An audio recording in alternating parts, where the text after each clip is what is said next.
Hi, everybody. So this is just going to be your quick review for chapter 1. I'm not sure that you guys really need much of a review for chapter 1 since it's just the basic, rundown, but we're going to do it anyways.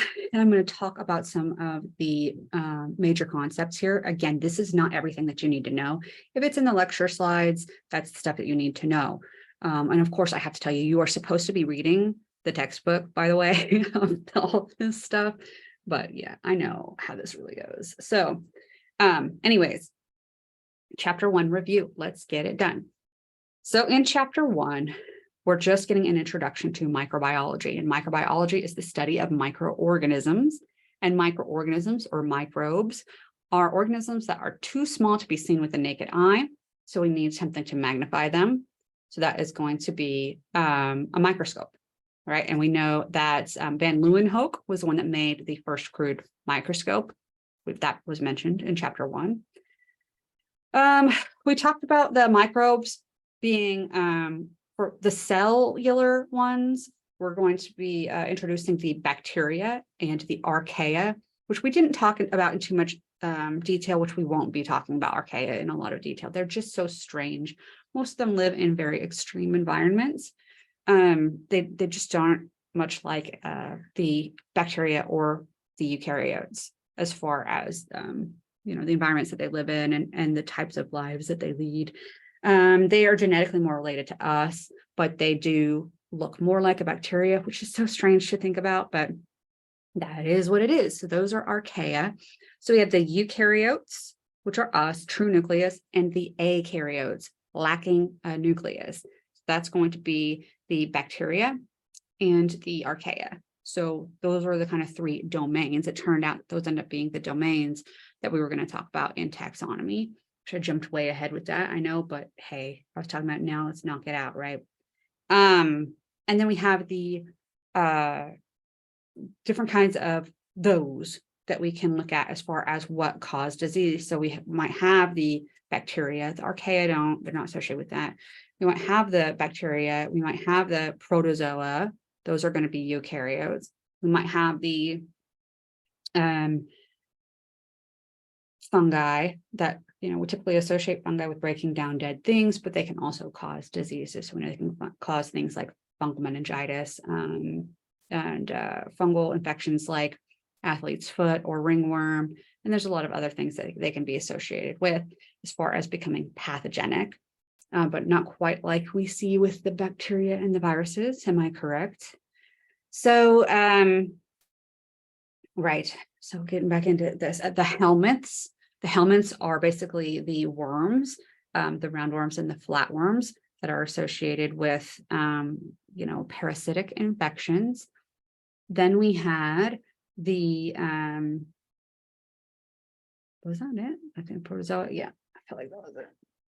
All right, so then we had the viruses and the prions, which is what I was trying to get to.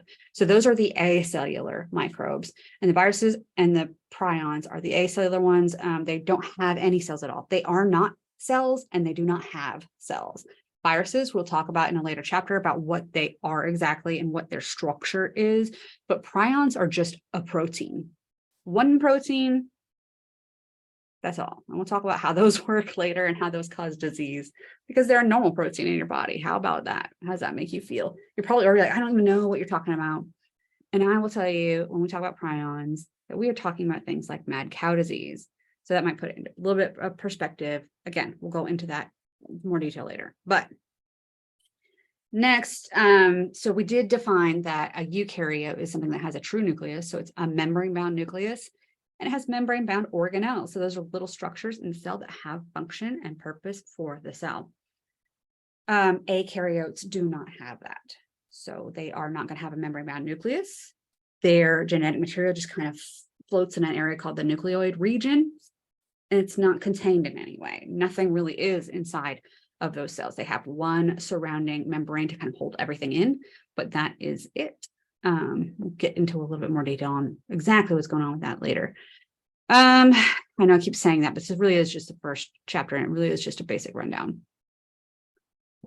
right? Most of Earth's atmosphere was produced by microbes, and I mean literally produced by microbes.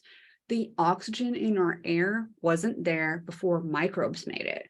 I'm talking about literally ever wasn't there. Like it wasn't there until the microbes made it. And then they made it, and our plants and everything were able to maintain it. Of course, that's great. 70%, over 70% of our photosynthesis on the planet, which is where we get our oxygen from, is still performed by microbes. That includes algae, and that includes bacteria. The other 30% is where you would find your plants. Bacteria and algae all the way, right? The term pathogen that I keep using, I'm sure you guys know about it right by now because I keep saying it, but a pathogen is a disease-causing microbe. So if it causes disease and it's a microbe, it's a pathogen. Germ theory is a concept that these diseases that we keep talking about are caused by germs, so microbes. If it's transmissible some way from person to person, then it must be caused by a microbe. There has to be something there. It can't just spontaneously generate. Spontaneous generation was disproven by Pasteur. And Pasteur said, no, thank you. I do believe that diseases are coming from, transmissible diseases are coming from something living, and it doesn't just come out of nowhere. So it has to be coming from our environment. So that was great. Pasteur did that for us. And then Robert Koch came around and did his, experiments with his postulates of how to identify the causative pathogen of a disease. So germ theory, all right. In order to do sorts of experiments, basic experiments like that, that's the scientific method where we're having deductive reasoning to prove or disprove. I say prove or disprove. They don't like that. So support or refute your hypothesis. But basically, it's your educated guess at what you think is going on. So this is a lot like we talked about this in the big lecture, but just to bring it up again, because I think it's a great example. You have a patient come into your clinic and they are coughing and they have a fever. And they're not feeling good. They have malaise and fatigue as well, and it's been going on for a couple of days. So probably what you're going to do, you're going to say, okay, I think it's probably either the flu or COVID. So then you perform some swabs and do your rapid tests for these, and then if it's the flu and or COVID. And then you come back and you tell the person. That's the scientific method. It's just that this testing, the experiment part that you're doing, has been tried and true for a while. So you just don't think about it as that's what it is. But that is, in fact, what you're doing. You're trying to perform an experiment to see if this person does, in fact, have COVID. And if they do, then you're done. So easy. That's the scientific method. Aseptic technique was developed by Lister. That's sort of in response to like Semmelweis, who discovered that physicians were, performing autopsies and not washing their hands and delivering babies. And so, women were getting more sick in hospitals than whenever they were delivering at home, which should be a less sterile place than a hospital. But it turns out they didn't understand about sterility and stuff like that, guys. What the heck is that? We don't need to wash our hands, fools. So that's literally how it was back then. So Lister said, we wash our hands, boys. We wash our hands, boys, and now we're going to also treat our surgical suites, and with basically carboxylic acid, I think was what he used at first, and that's who we named Listerine after. But yeah, so that's the antiseptic that they use, and it worked very, very well for keeping operating areas a lot more clean. So that's aseptic technique that's trying to work with things that are sterile. Let's keep them sterile, right? Let's not transfer nasty into sterile. We don't want to do that. All right. I'm going to talk about taxonomy, which is not my favorite, but you guys do have to know all the different levels of taxonomy. So the domain, and then kingdom, phylum, class, order, family, genus, species. I would know also that bacteria, archaea, and eukarya are the 3 domains. Okay. Yes, and then we have binomial nomenclature. The first word in binomial nomenclature is always going to be capitalized. And then the second word is always going to be lowercase, and you're going to italicize all of that whenever you are typing, and you're supposed to underline it whenever you handwrite it, but you're probably not going to, and I'm probably not going to count off for it.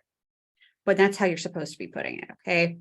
But that's binomial nomenclature. So Staphylococcus aureus and Homo sapiens, those, think about those, okay? It's not a foreign concept. You guys know how this works. E. coli is an abbreviation. It's Escherichia coli. So if you wrote it out, Escherichia, capital E, and then little c for coli.